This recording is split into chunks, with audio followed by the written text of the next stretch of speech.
আপনাদের সামনে একটা কথা বলতে চাই, যারা আজকে প্রতিদিনই ভারত বিরোধিতার নামে আজকে আন্দোলনের ইস্যু খোঁজার চেষ্টা করছে, তারা আবারও ভুল পথে হাঁটছে।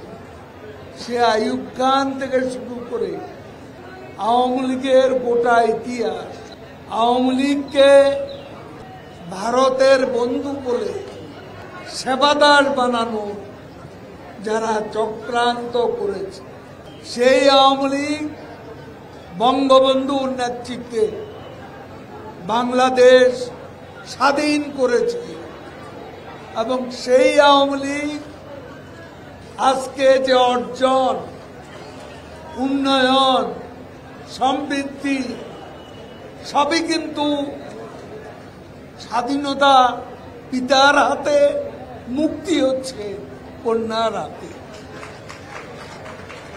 পিতার হাতে স্বাধীনতা, কন্যার হাতে মুক্তি, এবং আওয়ামী লীগ সেটা করে যাচ্ছে। বিদেশে আমাদের প্রভু নেই, আপনাদের প্রভু আছে। আমরা বিদেশে আমাদের বন্ধু আছে। ভারত আমাদের ৭১-এর পরীক্ষিত বন্ধু।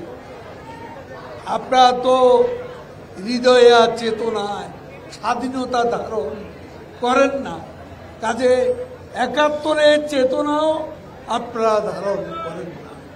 আমরা যা করি বঙ্গবন্ধুর কন্যা বাংলাদেশের স্বার্থেই করেন। স্বার্থ বিকিয়ে দিয়ে কারো সাথে বঙ্গবন্ধুর কন্যা কোনো বন্ধুত্ব বন্ধনে আবদ্ধ হন। যাক, আমি আজকে তরুণ সমাজকে আহ্বান জানাবো, এদেশের স্বাধীনতার নেতৃত্ব দানকারী প্রতিষ্ঠান আওয়ামী লীগ, এদেশের উন্নয়ন অর্জন সেটাও আওয়ামী লীগের হাতে। প্রধানমন্ত্রী শেখ হাসিনার নেতৃত্বে মুক্তির সংগ্রাম চলছে। আমি তরুণ সমাজকে আজকে আমাদের যে নির্বাচনী অঙ্গীকার, তরুণদের, বেকার তরুণদের কর্মসংস্থানের যে অঙ্গীকার, এই অঙ্গীকার আমরা পূরণ করব এবং বাংলাদেশের তরুণ সমাজকে আওয়ামী লীগ আলোর পথে এগিয়ে নিয়ে যাবে।